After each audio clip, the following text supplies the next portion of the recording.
On se retrouve aujourd'hui suite à une demande qui est devenue récurrente ces derniers temps. Comment avoir un profil attractif et qui te ressemble? Question plus que pertinente puisque nous sommes plus de 303 millions d'utilisateurs actifs dans le monde, ce qui montre que LinkedIn est un fabuleux réseau social réellement dédié à ton image et à la mise en valeur de ton parcours professionnel. Il permet de montrer ton existence, ce qui limite l'envie aux petits rigolos de faire de faux profils à ton nom, mais permet surtout de rentrer et de rester en contact avec des contacts proches dans un premier temps, puis avec des profils de personnes rencontrées physiquement, mais aussi virtuellement, au travers des visioconférences et webinaires auxquels tu participes ou que tu animes toi-même. Ainsi, tu restes actif, active, et tu étoffes ton répertoire qui doit au moins atteindre 500 contacts. Et oui, c'est comme ça, il faut jouer le jeu. Plus tu auras de contacts de qualité en lien avec ton secteur d'activité, avec tes cibles et tes centres d'intérêt, plus LinkedIn pourra recommander ton propre profil à d'autres utilisateurs avec lesquels tu auras des points communs. Voici les 11 étapes pour faire naître un profil lisible et compréhensible de tes lecteurs. Le bloc 1 représente ton état civil. Ce qu'on voit d'abord, c'est ta photo.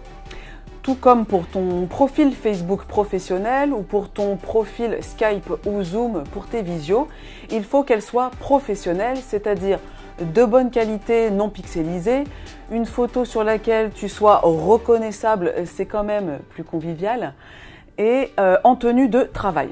Adopte une posture et une expression de visage qui inspire confiance et sympathie pour donner envie d'entrer en contact avec toi. Une photo bien cadrée qui donne une idée de ton métier et de ta personnalité génère 14 fois plus de vues. Tu as donc 14 fois plus de chances d'être repéré en tant que salarié à l'écoute du marché, en tant que stagiaire en recherche de ton alternance ou en tant que professionnel à ton compte ayant lancé ton business et des services pour tes futurs clients. La seconde photo en arrière-plan est ton image de couverture, aussi appelée bannière ou bandeau. Cet emplacement est un autre élément visuel sur lequel il faut s'appuyer pour correctement te faire remarquer. Tout comme pour ta photo d'avatar, ce bandeau doit être en phase avec ton métier ou avec un de tes traits de caractère. Il faut aussi que ce bandeau soit de qualité et bien cadré dans le champ prévu à cet effet.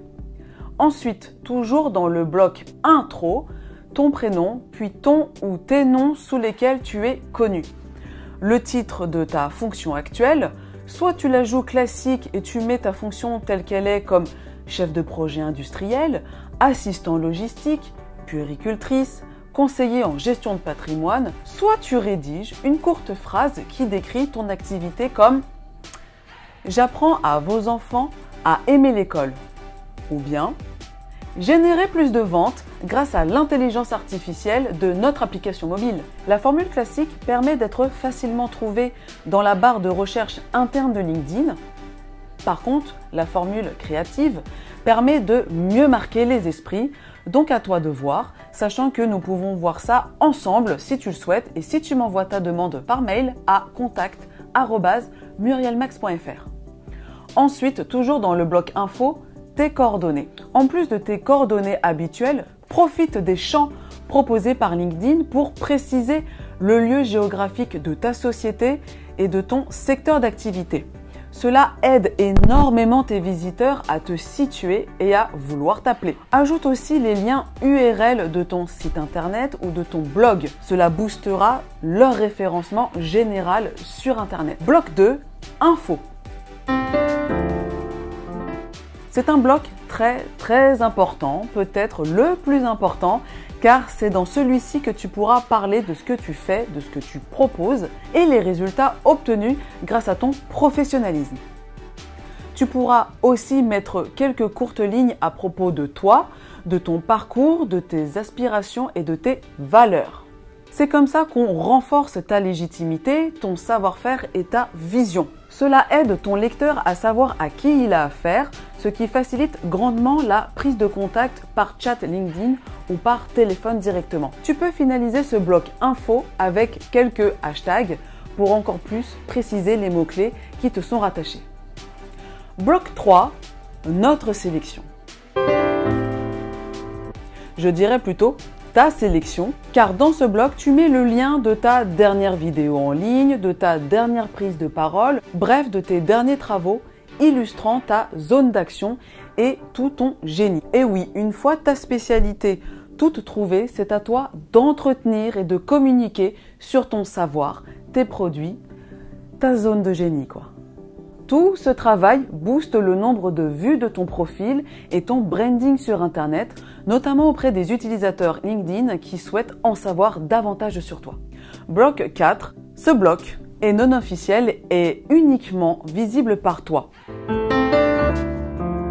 C'est ton tableau de bord qui répertorie le nombre de personnes ayant consulté ton profil au cours des 90 derniers jours, le nombre de vues concernant le dernier post que tu as rédigé et mis en ligne sur ton profil, et enfin un dernier chiffre qui concerne le nombre de fois que ton profil est apparu dans les résultats de recherche au cours des 8 derniers jours. Oui, faut suivre. Tu peux aussi voir le niveau de remplissage de ton profil grâce à la cocarde indiquant ton niveau actuel qui passe par les statuts débutant, intermédiaire, avancé, expert et expert absolu, un peu comme le mien. Enfin, si tu es curieux, curieuse, il est possible d'accéder à un descriptif reprenant les salaires de tes confrères parmi les inscrits sur LinkedIn ayant participé à la récolte d'informations. Bloc 5.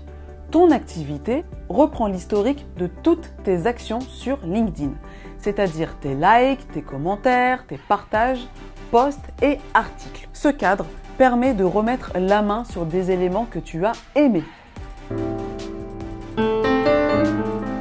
Ce bloc 6 est très important car il retrace par date toutes tes expériences professionnelles. Il faudra te forcer à bien structurer et à bien choisir tes mots-clés et tournures de phrases. Tu détailleras au mieux tes fonctions principales pour aider ton lecteur à comprendre ton parcours et ton évolution. Le dernier métier que tu remplis correspond à ton métier actuel pour lequel il faudra être précis dans ta description. Par conséquent, certains éléments se rejoindront avec la description que tu auras rédigée dans le bloc 2 appelé Info.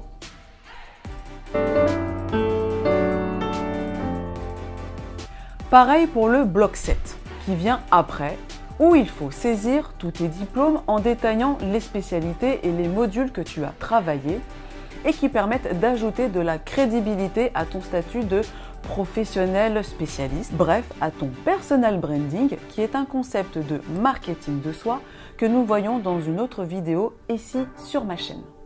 Tu pourras compléter ce bloc 7 par une expérience en bénévolat si tu en as. Cela peut être un petit plus côté personnalité, mais il n'y a rien d'obligatoire.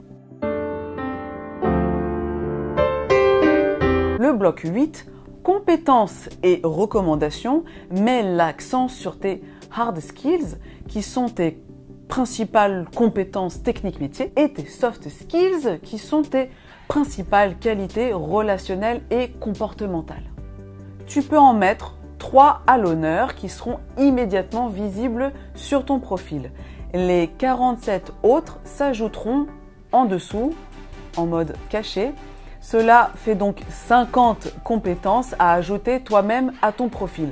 Par la suite, tes contacts pourront parmi toute ta liste liker les atouts qu'ils te reconnaissent.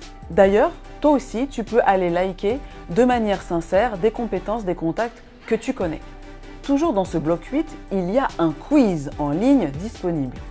Il est plutôt destiné à connaître ton niveau en informatique par thème proposé, notamment des tests en rapport avec des logiciels ou encore des langages de programmation informatique. Donc autant te dire que personnellement, je ne m'y suis pas attardée.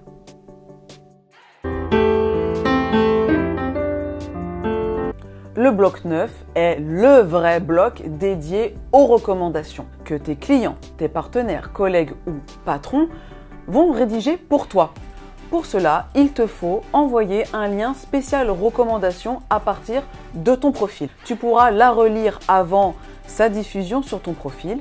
Ce bloc participe à ta social proof, la preuve sociale qui influencera positivement tes lecteurs en ta faveur, alors n'hésite surtout pas à en demander.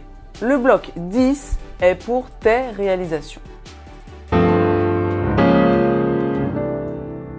C'est-à-dire tes publications, tes propres cours et tes projets passés et actuels à bien remplir aussi car dans leur description, tu pourras y caser encore quelques mots-clés.